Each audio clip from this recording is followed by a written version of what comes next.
అందరికీ నమస్తే. మంచి చెప్తే వినకపోతే చెడంగా చూడాలంటారు. చెప్తే వినంది, వినకపోతే చెడంగా చూడాలి. తెలంగాణ సామెత అది. కాళేశ్వరంకి వెళ్ళి నీళ్లు వదలండి అని రిటైర్డ్ ఇంజనీర్లు లేఖ రాశారు. అందరికి తెలుసు కదా. దాని తర్వాతనే కదా ఆయన తిట్టింది బూతులు. బెల్ట్ దెబ్బలు తక్కువైనాయి మీకు, మిమ్మల్ని చెంచలు కూడా జైలు వేయాలి. వాళ్ళు జోకులు వేసుకుంటున్నారు కొంతమంది ఇంజనీర్లు. చెప్తా జోకులు ఏందో కూడా. కానీ గవర్నమెంట్ ఏం చేస్తుంది తెలుసా? వాళ్ళు ఎప్పుడో 5 years 10 years బ్యాక్ రిటైర్మెంట్ అయ్యారు. తెలంగాణ తెలంగాణ వచ్చాకన్నా ముందు అట్లా ఇట్లా రిటైర్ అయ్యారు. వాళ్ళ మీద ఎంక్వైరీ చేపిస్తుంది గవర్నమెంట్, ఇంటెలిజెన్స్ ఎంక్వైరీ. వాళ్ళ ఆస్తులు ఏమున్నాయి, వాళ్ళ బిడ్డలు ఏం చేస్తారు, వాళ్ళు డ్యూటీలో ఉన్నప్పుడు ఏమైనా చేసిండ్రా.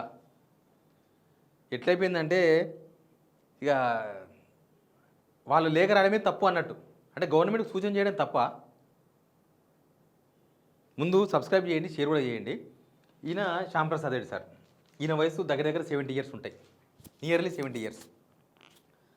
రేవంత్ రెడ్డి వయసు బిలో 60. వీళ్ళు లేఖ రాసిర్రు. ఎవరి కోసం రాసిండ్రు? తెలంగాణ రైతుల తరఫున మేము లేఖ రాస్తున్నాం. మీరు అక్కడ నీళ్లు పోతున్నాయి, కన్నెపల్లి దగ్గర నీళ్ళు ఎత్తి పోయొచ్చు, అన్నారంలో పోయొచ్చు, ఇట్లా తక్కువ కెపాసిటీలో పోయాలి. తర్వాత సుందీర్లో పోయొచ్చు, అక్కడ కూడా తక్కువ కెపాసిటీతో పోసి ఎస్ఆర్ఎస్లో వస్తే రైతులకు మేలు జరుగుతుంది, నీళ్ళు వస్తాయని సూచన, ఆర్డర్ కాదు. కానీ రేవంత్ రెడ్డి ఎన్ని మాట్లాడిండు. ఇంకో చూడండి ఒకసారి. మాకు వచ్చిన ఆలోచన ఆ రోజు మరి వారు మాకు ముద్ర ఏం వేయలేదు. మీరు కాంగ్రెస్ వాళ్ళను ఇంకెవరో వాళ్ళని ముద్ర వేయలేదు ఆ రోజున్న ప్రభుత్వం. కానీ నిన్న సీఎం గారు మాకు ఆ విధంగా అంటగడం చాలా మాకు బాధాకరం. అది కొంచెము సరే, ఇక వారికే వదిలేస్తున్నాం, దానికి మేము చెప్పేది ఏం లేదు. కాకపోతే మేము ఇప్పటి కూడా చెప్తున్నాం, మాకు ఏ పార్టీతో సంబంధం లేదు. నిన్న మాకు మన ఇరిగేషన్ మంత్రి గారు కూడా నిన్న మాట్లాడడం జరిగింది నాతోని. వారు చెప్పడం జరిగింది, మీరు ఎప్పుడు పిలిచినా మేము సహకరించడం సిద్ధం ఉన్నాం. ఇంకా దీని మీద మనం కలిసి ఇప్పుడు కూడా మేము చెప్తున్నాం. వారు అన్నారు మేము వస్తాం, మాట్లాడతాం, చేస్తాం. మేము సైట్లో ఉండి కూడా మేము పర్యవేక్షించడానికి మేము సిద్ధంగా ఉన్నాం, ఫ్రీ ఆఫ్ కాస్ట్. మేము వాలంటీర్గా వస్తానని చెప్పినాం. కాబట్టి ప్రభుత్వానికి మేము విన్నవించుకున్నాం. మేము ఇక ప్రభుత్వాన్ని మేము శాసించలేదు, ప్రభుత్వానికి విన్నవించుకున్నాం. అంత మాత్రాన మమ్మల్ని ఇక జైలుకి పంపాలి, చెల్లపిల్లి జైలుకి పంపడానికి ఇదంతా అని అంటే చాలా బాధ అనిపిస్తుంది. ఎందుకంటే ప్రభుత్వం సర్వీస్లో ఎంతో నిష్ఠతో పనిచేసినాక ఇలాంటి అపవింద అనేది కొంచెం తట్టుకోలేకుంటున్నాం. అంతే, వారి విజ్ఞతగా వదిలేస్తాం. ఓకే సార్, లాస్ట్ ఒకటి చెప్పండి. ఇంత ఫ్లడ్డింగ్ వచ్చేసాం చూసిరా, పెద్ద మనిషి ఏడుస్తున్నాడు. రేవంత్ రెడ్డి పరిపాలనలో తెలంగాణ బిడ్డలు ఇట్లా ఏడవాలి. కొందరు ఇట్లా బయటకు ఓపెన్ ఏడుస్తున్నారు, చాలామంది లోపల ఏడ్చుకుంటున్నారు. ఒక ముఖ్యమంత్రి ఒక పద్ధతిగా మాట్లాడేది తెలియదా? జైల్లో అధికారం ఉందని జైల్లో వేస్తారా? వీళ్ళు అంతకుముందు కేసీఆర్ కూడా సలహాలు ఇచ్చిండ్రు. అప్పుడు కాంగ్రెస్ వాళ్ళు మీరని ఏం అనలేదు. ఆయన కేసీఆర్కి సలహాలు ఇచ్చిండ్రు, కేసీఆర్ అవి పాటించే కదా ఇప్పుడు మేడిగడ్డ నుంచి డైరెక్ట్ మిడ్మనేరు నీళ్ళు ఇవ్వకుండా మధ్యలో అవన్నీ కట్టమని చెప్పింది వీళ్ళే. అంటే రేవంత్ రెడ్డి ద్వంద్వ నీతి చూడండి. మొన్నటిదాకా వీళ్ళు చెప్పినట్టు చెప్పి వీళ్ళని మస్తు పొగిడిండు. తెలంగాణ కోసం అహర్నిశలు కృషి చేసిన ఇంజనీర్లు శ్యాంప్రసాద్ రెడ్డి మాట్లాడిండు. ఆయన దామోదర్ రెడ్డి, వెంకటేశ్వర్లు, వీళ్ళని మాట్లాడిండు. వాళ్ళు వద్దంటే కేసీఆర్ కట్టిండని దానిలో తప్పుడు ఒక పారాగ్రాఫ్ వదిలేసి చదివిండు మొన్నటిదాకా జనాలను నమ్మించనీకి. ఎప్పుడైతే ఓపెన్ అయిపోయి ఈయన చెప్పేది అబద్ధం, వీళ్ళు చేసింది అది కాదు, వీళ్ళు చేయని పని చేసినట్టుగా, వీళ్ళు బ్యారేజ్ మేడిగడ్డ వద్దని చెప్పిననే విషయం ఆయన చెప్తే అది అబద్ధం అని తేలిన తర్వాత వీళ్ళ మీద కక్ష కట్టండి. ఇప్పుడు దానికోసం అని చెప్పేసి వీళ్ళ మీద ఉల్టా పల్టా మాట్లాడాడు. లాస్ట్కు వాళ్ళ ఏడుపుకు కారణమైండు. ప్రభుత్వ ఉద్యోగులు అందరూ గమనించారు. వాళ్ళది ఏం పోయింది? శ్యాంప్రసాద్ రెడ్డి గారు ఏమైనా పోతుందా? ఏం పోదు. వాళ్ళు ఉచితంగా మేము వాలంటీర్గా పనిచేస్తాం, మాకున్న నాలెడ్జ్.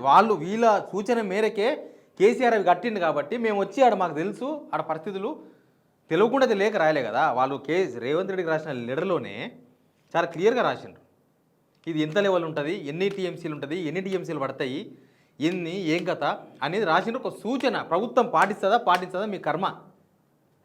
పాటిస్తే మీకు మంచిది, తెలంగాణకు మంచిది. పాటించకపోతే తెలంగాణ ప్రజల దురదృష్టం, అది మీ కర్మ. కానీ ఒక లేఖ రాసినంత మాత్రాన ఆ బెదిరింపులు కరెక్టా? బెదిరింపులే కాదు, ఇప్పుడు ఇంటెలిజెన్స్ వాళ్ళంట లాస్ట్ మొన్న సాయంత్రంకి వెళ్ళి స్టార్ట్ చేసిండ్రు. వీళ్ళ ఇల్లు ఏడు ఉంది, వాళ్ళ ఇల్లు ఏడ ఉంది, వాళ్ళ పిల్లలు ఏం చేస్తారు, వాళ్ళ ఆస్తులు ఎక్కడున్నాయి, అంతకుముందు ఏమైనా అవినీతి ఆరోపణలు ఉన్నాయా, ఇది వాళ్ళు చెప్పింది, ఇది వాళ్ళు చేస్తున్నది.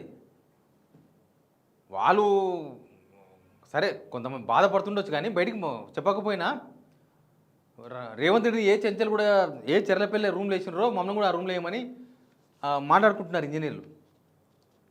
రేవంత్ రెడ్డి ఆయన ఏదో ఆవేశపడితే ఉగ్ర నరసింహుడు కాలేడు. ఎంత చూడాలనో అంతే చూస్తారు రేవంత్ రెడ్డిని. ఆయన పరువు ఓట్టుకోవడం తప్ప ఆయన పరువు ఉంటుందో పోతుందో కానీ రేపు తెలంగాణ జరిగే నష్టాన్ని పూర్తిగా భరించాల్సి వస్తుంది. ఇరిగేషన్ ఇంజనీర్లు వాళ్ళది ఏం పోయింది, వాళ్ళు ఏ గవర్నమెంట్ అని చెప్తారు, పోయిన గవర్నమెంట్కి చెప్పిండ్రు, ఈ గవర్నమెంట్కి చెప్తారు, వచ్చే గవర్నమెంట్కి చెప్తారు. వాళ్ళకున్న నాలెడ్జ్ను పంచడమే కదా. వాళ్ళని డబ్బులు ఖర్చు పెట్టుకుంటలేరు, మేమేమి వచ్చి మాకు డబ్బులు ఇవ్వాలని అడుగుతలేరు. అయినా వీళ్ళ మోసం, వీళ్ళ కపట మోసము, వీళ్ళు దాని మీద ఎల్ఎన్టీ వాళ్ళు కడతాం, అప్పుడు కుంగిపోయినప్పుడు ఎల్ఎన్టీ వాళ్ళు కడతాం అంటే కడనీయలేదు, దాని రిపేర్ వీలు చేయలేదు, వాళ్ళను చేయలేదు, ఫ్రీగా ఇస్తామన్నారు ఎల్ఎన్టీ వాళ్ళు. ఫ్రీగా మాకు వారెంట్ ఉంది మేము చేస్తామన్నారు, చేసేది లేదు. అది వాళ్ళు ఎవరో వచ్చి పరీక్షలు చేయాలి.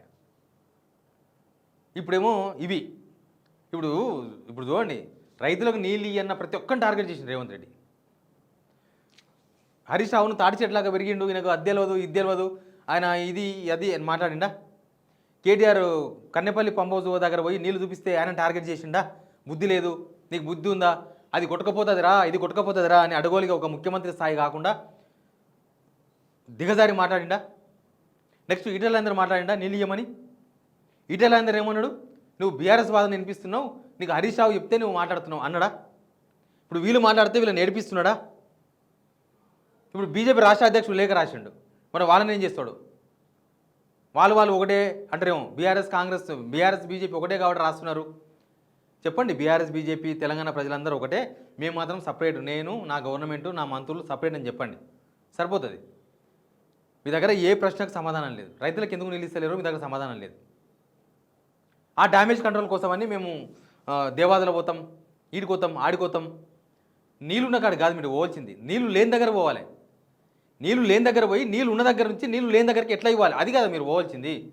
ఏం లాభం, ఏదో పొలిటికల్గా డ్యామేజ్ అయినాం, పొలిటికల్గా మళ్ళీ నుంచి బయటపడాలంటే మొత్తం మన మంత్రులందరినీ వేసుకొని పోవాలి. పోయినరు కదా, దేవాదులకు పోయి చూసినారు, వచ్చిండ్రు, ఏమొచ్చింది. ఉన్న కాడ పోయి చూసేస్తే ఏమొచ్చింది, లేని కాడ కదా మనం చూడాల్సింది. ఉన్నకాడ ఇంకా మెరుగైన సేవలు ఇవ్వని చెప్తే సరిపోతుంది, రివ్యూ చేస్తే సరిపోతుంది. కానీ ఈ పాపం ఉత్తగం పోదు, ఇది మెడకు పడుతుంది. ఇంజనీర్లను నేర్పించి వాళ్ళ కళ్ళుల్లో నీళ్ళు చూసి వాళ్ళ సూచన అవసరం లేకపోతే మీ సూచన అవసరం లేదు, మా గవర్నమెంట్లో చాలామంది ఇంజనీర్లు ఉన్నారు, వాళ్ళ సూచన పాటిస్తాం మేము, మీ సూచన అవసరం లేదని కూడా రిప్లై చేయొచ్చు సింపుల్గా. వాళ్ళు పొలిటీషియన్స్ కాదు కదా. ఇప్పుడు రాజకీయ ప్రత్యర్థులు కేటీఆర్నో హరీష్ రావునో కేసీఆర్నో ఇంకెవరో ఈటెల రాజేందర్నో వాళ్ళను కూడా తప్పే. వాళ్ళు నిన్నేం కొడతలేరు తిడతలేరు, ఇయ్యమని అడిగినారు, ఇస్తే అయ్యి లేకపోతే లేదు, రైతులు చూసుకుంటారు.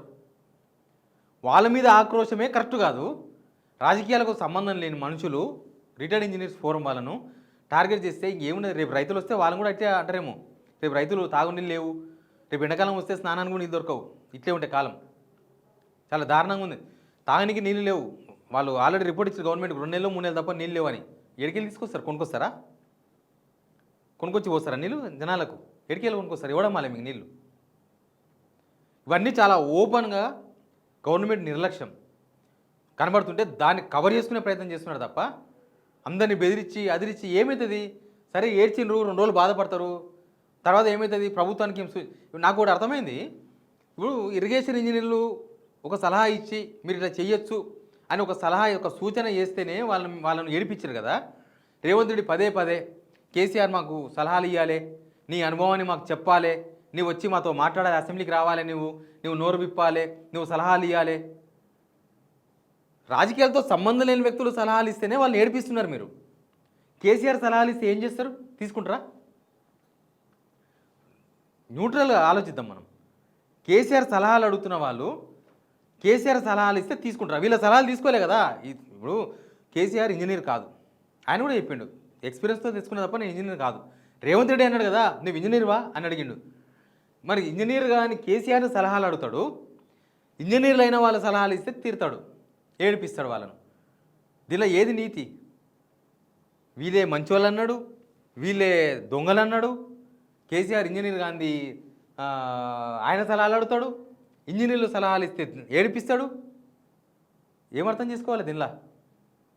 Please subscribe.